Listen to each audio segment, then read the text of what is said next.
प्रिया ने पालने में सोई अपनी नवजात बच्ची को मुस्कुराते देखा तो वह भी मुस्कुरा दी। प्रिया उसमें अपना और निर्मल का अक्स ढूंढने की कोशिश करने लगी। निर्मल को एक बेटी की चाह थी जबकि वह बेटा चाहती थी, क्योंकि वह निर्मल के व्यक्तित्व से बहुत प्रभावित थी। प्रिया एक छोटे शहर में पली बड़ी थी। इकलौती संतान होने के कारण माता पिता की दुलारी थी। निर्मल की बुआ उनके पड़ोस में रहती थीं। वे ही निर्मल का रिश्ता उसके लिए लाई थीं। निर्मल मुंबई में मल्टीनेशनल कंपनी में काम करते थे। उनके माता पिता कार दुर्घटना में चल बसे थे। उनके जाने के बाद बुआ ने ही उनकी परवरिश की थी। प्रिया के माता पिता को निर्मल पसंद थे, इसलिए चट मंगनी और पट ब्याह कर दिया। शादी के एक हफ्ते बाद प्रिया निर्मल के साथ मुंबई आ गई। निर्मल एक अपार्टमेंट में 7वीं मंजिल पर 3 कमरों के फ्लैट में रहते थे। शादी के बाद दोनों ने फ्लैट को बड़े जतन से सजाया। निर्मल अपने नाम के अनुसार स्वभाव से बहुत ही निर्मल थे। उनमें बिल्कुल बनावटीपन नहीं था। कुछ ही समय बाद प्रिया ने निर्मल को 2 से 3 होने की खुशखबरी सुना दी। दोनों बहुत खुश थे। अब निर्मल उसका बहुत ध्यान रखने लगे थे। उसी दौरान निर्मल के प्रमोशन ने उनकी खुशी को दोगुना कर दिया, परंतु काम की जिम्मेदारी बढ़ने की वजह से अब वे ज़्यादा व्यस्त रहने लगे थे। प्रिया दिन भर अकेले काम करते थक जाती थी, इसलिए दोनों ने एक बाई रखने का फैसला किया। महानगर मुंबई में लोग बहुत व्यस्त रहते हैं, किसी को किसी से कोई लेना देना नहीं होता। अंतर्मुखी होने के कारण प्रिया भी ज़्यादातर घर में रहती थी, इसलिए उन्होंने बिल्डिंग के सिक्योरिटी गार्ड से बाई ढूंढने के लिए मदद मांगी। कुछ ही दिन बाद उसने एक बाई को भेजा। लगभग 30 साल की दुबली पतली रमाबाई को उन्होंने मामूली पूछताछ के बाद काम पर रख लिया। रमाबाई ने बताया कि वह पास की बिल्डिंग में और 3 घरों में काम करती है। उसके 2 बच्चे हैं, पति स्कूल में चपरासी है। इससे अधिक जानने की उन्होंने ज़रूरत नहीं समझी। रमाबाई सुबह 8 बजे काम पर आती और करीब 10 बजे तक काम निपटाकर चली जाती। जब वह काम करने आती तब निर्मल के ऑफिस जाने का समय होता था, इसलिए प्रिया ज़्यादातर निर्मल के लिए नाश्ता और टिफ़िन तैयार करने में व्यस्त होती थी। धीरे धीरे रमाबाई घर की सदस्य जैसी बन गई। वह प्रिया के छोटे मोटे कामों जैसे बाजार से दूध सब्जी लाने में मदद करने लगी। अब अक्सर प्रिया का मॉर्निंग सिकनेस की वजह से जी मिचलाने लगा और उसके लिए खाना बनाना मुश्किल होने लगा। यह देखकर एक दिन रमाबाई ने उसके आगे एक प्रस्ताव रखा। बोली, मैडम जी, मेरी एक छोटी बहन है, बेचारी गूंगी है, शादी नहीं हो पाई है, इसलिए हमारे साथ ही रहती है। अगर आप कहें तो जब तक आपकी डिलीवरी नहीं हो जाती आप उसे खाना बनाने और दूसरे कामों के लिए रख लें। आपको जो ठीक लगे उसे दे देना।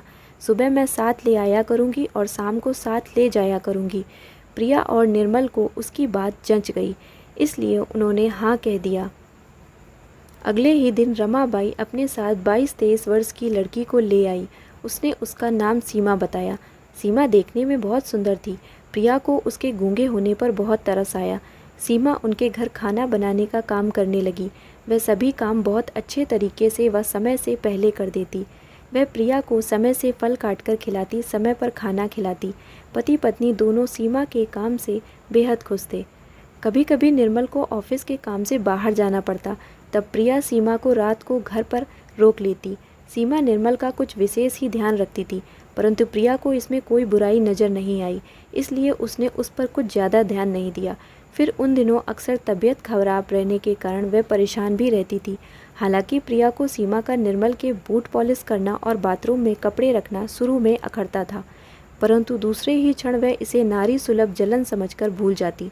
कभी कभी तो उसे अपने इस विचार पर खुद पर शर्म महसूस होती कि एक गूंगी लड़की पर शक कर रही है। इस बीच प्रिया का चौथा महीना शुरू हो गया था। उस दिन निर्मल ऑफिस की फाइलें घर ले आए थे और आते ही ड्राइंग रूम में टेबल पर सभी फाइलें फैलाकर काम करने बैठ गए। प्रिया की तबीयत सुबह से ठीक नहीं थी, इसलिए उसने सीमा को रात को घर पर रोक लिया।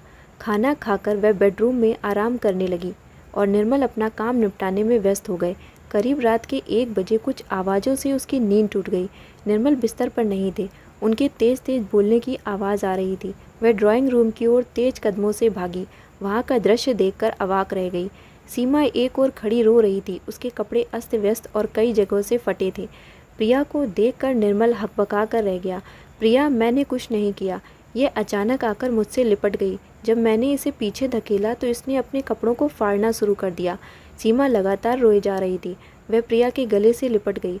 उसकी हालत देखकर प्रिया का चेहरा तमतमा उठा। उसके अंदर की औरत जैसे जाग उठी। बोली, मुझे आपसे कतई ये उम्मीद नहीं थी कि आप इतना गिर जाएंगे। प्रिया, ये झूठी है, मैं सच कह रहा हूँ, मैंने कुछ नहीं किया है। निर्मल लगातार अपनी सफाई दे रहे थे। सच्चाई सामने है और फिर भी आप, छी, कहते हुए वह सीमा को अपने बेडरूम में ले आई। प्रिया ने उसे पानी पिलाया और किसी तरह चुप करवाया। सीमा, मैं बहुत शर्मिंदा हूँ, प्लीज़ मुझे माफ़ कर दो, प्रिया ने सीमा के आगे हाथ जोड़ते हुए कहा। प्रिया मन ही मन खुद को उसका कसूरवार मान रही थी, क्योंकि उसी के कहने पर उस पर विश्वास कर सीमा रात को उसके साथ रुकी थी।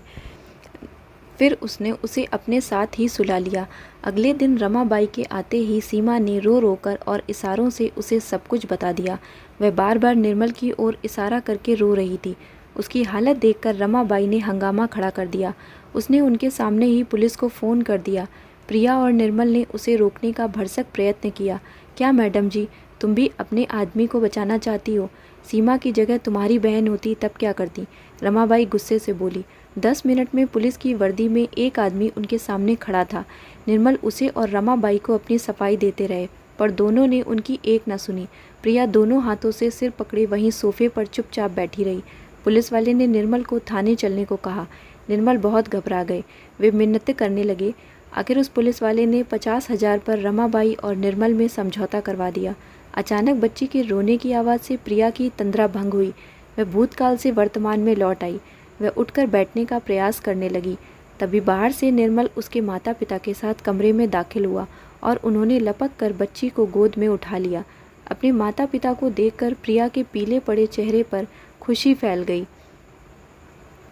अरे, हमारी गुड़िया अपने नाना नानी के पास आने के लिए रो रही है, प्रिया की मां ने निर्मल से बच्ची को अपनी गोद में लेते हुए कहा। प्रिया, कैसी हो? बाबूजी ने उसके सिर पर प्यार से हाथ फेरते हुए पूछा। बिल्कुल ठीक हूँ, प्रिया ने मुस्कुराकर उत्तर दिया। तुमने जूस नहीं लिया? यह लो, जूस पी लो। निर्मल ने जूस का गिलास उसके हाथ में थमा दिया। प्रिया धीरे धीरे जूस पीने लगी। निर्मल के माथे पर बालों की एक लट झूलती बड़ी अच्छी लग रही थी। पिछले 2 दिनों से वे अकेले भाग दौड़ कर रहे थे। नर्स बता रही थी कि एक क्षण के लिए भी उन्होंने पलक नहीं झपकी। माँ की गोद में गुड़िया सो गई थी। उसे पालने में लिटाकर माँ ने उसके हाथ से जूस का खाली गिलास ले लिया। नींद आ रही है, तू भी सो जा, मैं तेरे लिए नाश्ता बना कर लाती हूँ। फिर उसके बाबूजी से बोली, आप भी नहा लीजिए। निर्मल बेटा, तुम किचन में सामान निकालने में मेरी मदद कर दो, मैं नाश्ता बनाती हूँ, फिर सब साथ मिलकर बैठेंगे। कहते हुए माँ कमरे से बाहर निकल गई। प्रिया को बहुत कमजोरी महसूस हो रही थी। पिछले 5 महीने से उसने बड़े ही कष्ट काटे थे। वह मानसिक और शारीरिक यातना से गुजरी थी। सीमा वाले हादसे के बाद वह निर्मल के साथ एक छत के नीचे रहना नहीं चाहती थी, परंतु आने वाले बच्चे के भविष्य और माँ बाबूजी के ख्याल से उसने चुप्पी साध ली। आज भी वह यह सोचकर कांप जाती है कि अगर उसने अलग होने का फैसला कर लिया होता और अपने मायके लौट जाती तब कितना बड़ा अनर्थ हो जाता। वह तो गनीमत थी कि डॉक्टर की सलाह मानकर उसने रोज पार्क जाना शुरू कर दिया था। वहीं उसकी मुलाकात तनु से हुई। तनु उसके साथ स्कूल में पढ़ती थी। एक दिन उसने बताया कि उसने घर के काम के लिए एक लड़की रख ली है जो गूंगी है, तो प्रिया का दिल जोर से धड़कने लगा। क्या नाम है उसका? कांपते होठों से प्रिया ने पूछा। सीमा, बेचारी बोल नहीं सकती, मेरी बाई की बहन है, तनु ने जवाब दिया। प्रिया के दिल अनजाने डर से कांप उठा। उसे लगा कि अगर तनु को पता चल गया तो क्या सोचेगी उसके पति के चरित्र को लेकर। प्रिया ने तनु से मेल जोल कम कर दिया। तनु का फ़ोन भी वह नहीं उठाती। लगभग 2 महीने बीत गए। फिर एक दिन केमिस्ट की दुकान पर तनु उससे टकरा गई। उसका रंग पीला हो गया था। वह कुछ बुझी बुझी सी थी। उसने पहले की तरह उससे बातचीत करने में कोई उत्सुकता नहीं दिखाई। औपचारिकता के नाते उसने उससे बातचीत की। उसके होठों से हंसी जैसे गुम ही हो गई थी। 2 ही दिन बाद तनु उसे फिर से पार्क में मिल गई। वह बहुत उदास और बीमार सी लगी। प्रिया इसका कारण पूछे बिना नहीं रह सकी। थोड़ी सी नानुकुर के बाद तनु टूट गई। उसने रोते रोते अपना दुख बांटा, जिसे सुनकर प्रिया सकते में आ गई। तनु ने उसे जो कुछ बताया वह हूबहू उसकी कहानी से मिलता था। तनु के मोबाइल में सीमा का फ़ोटो था, इसलिए उसके प्रति उसका संदेह गहरा हो गया। उसने अपनी आप बीती तनु को सुनाई। तब दोनों ने तय किया कि वे सीमा के बारे में पता लगाएंगी और फिर एक दिन वे दोनों सीमा और रमाबाई के बारे में पूछते पूछते उनके घर जा पहुंची। बाहर गली में ही उन्होंने भीड़ लगी देखी। पानी भरने के लिए औरतें आपस में लड़ रही थीं। तुम दोनों बहनें अपने आप को समझती क्या हो? पानी की बाल्टी पकड़े एक औरत बोली। खबरदार, जो कोई आगे आया काट कर फेंक दूंगी सबको। दूसरी आवाज़ आई। तनु और प्रिया वहीं रुक उनकी लड़ाई देखने लगीं। दोनों ये देखकर हैरान रह गईं कि सीमा फर्राटे से बोल रही थी, सबसे पहले हम दोनों पानी भरेंगी। तुम सब चुड़ैलें सुबह सुबह हमारा दिमाग क्यों खराब कर रही? सीमा चिल्ला रही थी।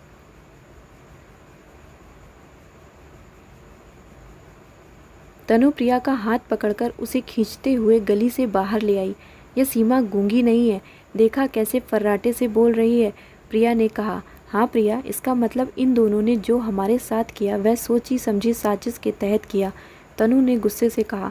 हमें इन्हें सबक सिखाना होगा, लेकिन कैसे, समझ नहीं आ रहा। प्रिया बोली। चलो हम इन्हें पुलिस के हवाले करते हैं। तनु ने प्रिया का हाथ पकड़ते हुए कहा। लेकिन इससे पहले हमें इनके खिलाफ सबूत इकट्ठे करने होंगे। घर आकर उन्होंने अपने अपने पतियों को सारा माजरा समझाया। फिर सब ने मिलकर फैसला किया कि वे पुलिस के साथ मिलकर उसके सहयोग से इन्हें पकड़वाएंगे।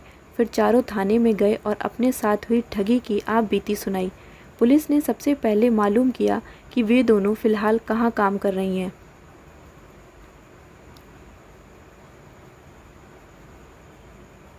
उन्हें पता चला कि वे अभी किसी नव दंपत्ति के घर पर ही काम कर रही हैं।